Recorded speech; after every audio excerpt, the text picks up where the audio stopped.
Hello friends, I hope you all are good. तो इस video में हम डिस्कस कर रहे थे एथर एनर्जी के बारे में, जिसका भी रिसेंट में आईपीओ आया था। तो मैं एक ओवरव्यू देना चाहूँगा। अगर आप इसको ऊपर ऊपर से देखो ना, तो ये कंपनी आपको बिल्कुल भी पसंद नहीं आने वाली, क्योंकि जितनी भी इसकी जो फाइनेंशियल्स है ना, वो सारे माइनस में ही गए हुए हैं। और अगर हम से जैसे कि जो इसके कॉम्पिटिटर्स हैं, जैसे कि ओला हो गया, बजाज ऑटो हो गया, अतुल ऑटो हो गया, अगर हम इनसे कंपेयर करना तो कोई मतलब बनता नहीं है। एक बहुत नई कंपनी है जो मार्केट में लिस्ट हुई है, तो अभी ग्रोथ के चांसेस थोड़े कम है, बट फ्यूचर में मे बी हमें अच्छे रिजल्ट्स शो हो जाएं।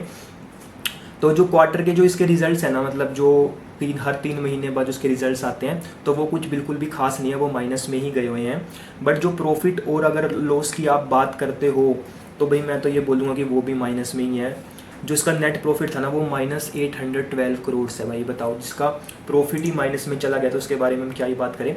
बट अगर हम मार्च 2024 की बात करें ना, तो उसके अंदर ना -1060 करोड़ ये माइनस में था, और जो प्रॉफिट था वो था 315 करोड़। तो मैंने लॉस बताया, प्रॉफिट बताया, और जो सेल्स थी, मतलब जो रिवेन्यू जिसको हम बोल देते हैं, वो अच्छा था, वो था 1754 करोड़। 1754 करोड़, जी हाँ दोस्तों, आपने सही सुना। बैलेंस शीट, जब आप बैलेंस शीट चेक करते हो ना, इसके अंदर एसेट्स होते हैं और लाइबिलिटीज़ होती है, तो वो दोनों जो है ना, वो सेम होनी चाहिए। क्योंकि ना मैंने देखा है कि लोग ना, जैसे कि ना, वो टेम्पटिंग सा लगता है कि भाई कितना अच्छा स्टॉक है ऊपर से, बट अगर आप बैलेंस शीट में चेक करो ना, तो उनकी जो वो जो प्राइस, मतलब जो पैसे होते हैं इन टर्म्स ऑफ करोड्स, वो सेम नहीं होते हैं। आपको यही पता लग जाएगा कि भाई वो गड़बड़ है। जैसे कि इसकी जो लाइबिलिटी और जो एसेट्स है वो सेम है, वो है 2101 करोड़।